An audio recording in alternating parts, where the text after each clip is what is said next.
Sa likod ng bawat ngiti, may sugat na hindi mo makita. Nakatago sa loob, nilulunod ng mga luhang ayaw ko mawala. Akala ko noon, ikaw at ako ay isang kwentong wagas.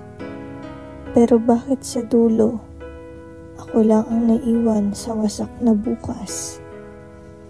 Minahal kita nang walang pag-aalinlangan. Pinalibutan ng tiwala, sinakripisyo ang sarili kahit walang kasiguraduhan. Pero isang araw, bumalik ako nang hindi mo alam at nakita kong yakap mo siya sa paraan kung paano mo ko minahal. Kaibigan ko siya, pinagkatiwalaan ko rin. Noon, siya ang sandalan ko sa bawat lungkot at dilim. Ngunit habang ako'y lumalaban para sa ating dalawa, kayo palang lihim na sumasayaw sa ilalim ng parehong tala. Masakit na sa inyong dalawa pa mismo nanggaling, na matagal nang wala akong puwang sa inyong damdamin, na habang akala ko, ako pa rin ang tahanan. Isa na lang pala akong estrangherong nagmamahal sa dalawang taksil na nilalang. Kaya pala, noong mga gabing ako'y lumuluha, wala ka.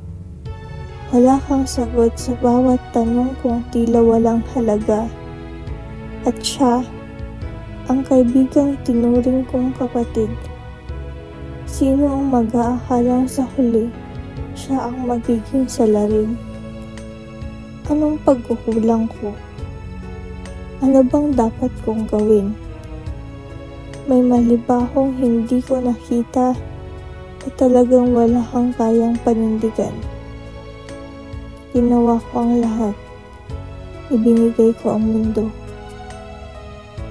Pero sa huli, ako pa rin ang iniwang luhaan sa gitna ng impyernong likha ninyo. Ngayon, aalis akong wala ng tanong. Bit-bit ang sakit, pero hindi na maling lilingon. Hindi ko na ipipilit ang sarili sa mga pusong walang alam kundi manakit.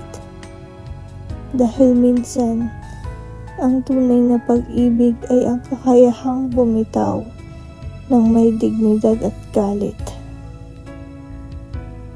Huwag kayong mag-alala. Hindi ako maghihiganti.